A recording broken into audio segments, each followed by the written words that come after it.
আসসালামু আলাইকুম। ওয়ালাইকুম আসসালাম রহমতুল্লাহ। যিশু বলেছেন, আমার পিতা আমার চাইতে মহান, আমার পিতা সবার চাইতে মহান। এখন মহান স্রষ্টাকে পিতা বলে ডাকা কি পরস্পর বিরোধী নয়? ভাই প্রশ্ন করলেন আর বাইবেল থেকে উদ্ধৃতি দিলেন যে যীশু খ্রিস্ট বলেছেন আমার পিতা আমার চাইতে মহান, আমার পিতা সবার চাইতে মহান। এই কথাটা কি পরস্পর বিরোধী? আপনারা দেখবেন আল্লাহ তাআলার যে বিভিন্ন বৈশিষ্ট্যগুলো যেগুলো কোরআনে আছে, অনেক পবিত্র কোরআনে আছে। আল্লাহ সুবহানাহু ওয়া তাআলার মোট 99টা নাম।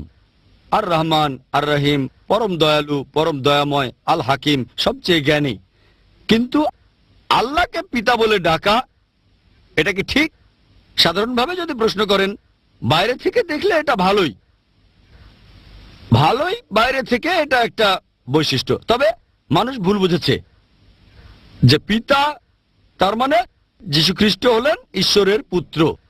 আর এজন্যই পবিত্র কোরআনে আল্লাহ সুবহানাহু ওয়া তাআলার এমন নাম দেয়নি যার অর্থ পিতা। আরবিতে বাবা শব্দটা হবে আব। আরো কঠিন শব্দ রব পবিত্র কোরআনে আছে। রব মানে রক্ষাকর্তা, পালনকর্তা।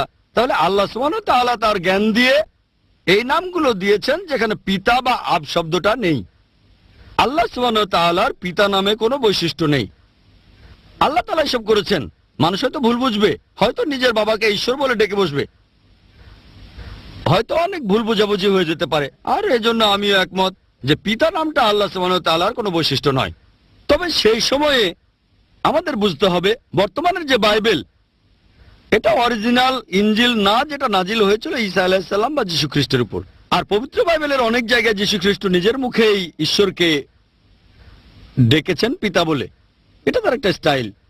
তাহলে ঈশ্বরের একটা বৈশিষ্ট্য পবিত্র বাইবেলে, আর সেটা ছিল পিতা, কিন্তু এটা কোরআনে নেই। আমি আগের প্রশ্নের উত্তরে বলেছিলাম যে আমরা মেনে চলব শেষ আসমানি কিতাব।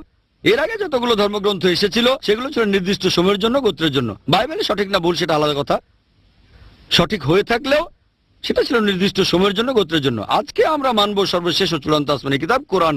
হতে পারে আমি আছি ইন্ডিয়ায়, ইংল্যান্ড বা আমেরিকায়, আমরা কোরআন এবং হাদিসের নির্দেশ অনুযায়ী কাজ করব। আশা করি উত্তরটা পেয়েছেন।